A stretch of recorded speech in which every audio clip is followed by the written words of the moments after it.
Peggy 18.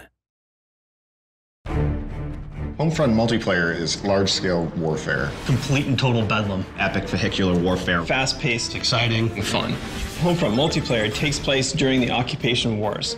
This is the time when the Korean army was invading the US after a deadly EMP attack and cyber attack. The remnants of the US military are kind of off, still trying to hold on and fight off the Korean invasion as best they can. The battles really take place in various locations, from suburban cul-de-sacs to department stores to a highway interchange, so you get to experience a wider swath of America.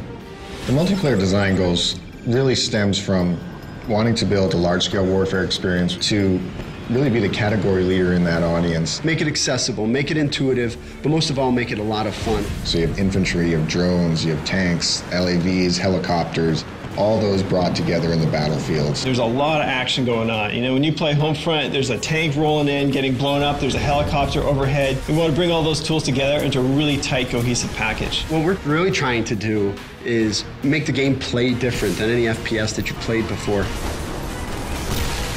The whole idea behind vehicles and Homefront is you should get in and start having fun right away. This is not the kind of game where you need to spend 2 hours learning how to fly a helicopter.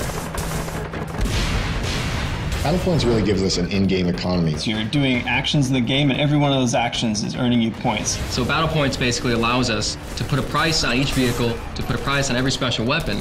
Rather than just saying like, oh great, you captured that objective, here's some experience, we're saying, hey, you captured that objective, that's great, now here's a tank. You can buy everything from tanks, helicopters, to drones, to additional ammo for your RPG. The idea with Battle Points is buy what you want when you want it. So if you're fighting a vehicle and you need a new rocket launcher, you can pick one up right on the fly. The near future setting for Homefront gives us the ability to bring in some near future technology like drones. What drones add to the game is a lot of new and interesting types of ways to fight your enemy and to fight them without putting yourself at risk. I may spawn in the game initially and deploy my recon drone, and I start marking different targets.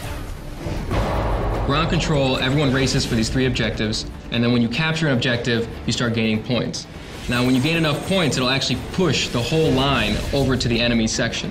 You're not spread out amongst a vast area. You feel the infantry-style combat, that intense battle for the objective points, as well as have the epic vehicular warfare reigning in. Ground control is different from other objective-based game modes because you get to fight over new spaces. The objectives will move to different locations, and you'll have to use new strategies when you get to those areas. So in essence, you're not just playing on the same map for 12 to 15 minutes, you're playing on 2 or 3 different maps, because all the gameplay is localized around those objective points. And as players start earning points, you're going to start seeing some tanks on the field, some helicopters. The battlefield evolves in a way that you see something different every minute that you're playing. Homefront is doing dedicated servers. In console games, you can get up to 32 players. In PC, obviously, it's even more important to have dedicated servers. After Homefront ships, I'm probably gonna kick back by playing Homefront and destroying noobs online. It's interesting, as a developer, you have pretty much like one day where you know a lot more than everyone else at the game. After that one day, you're getting your ass kicked like everyone else.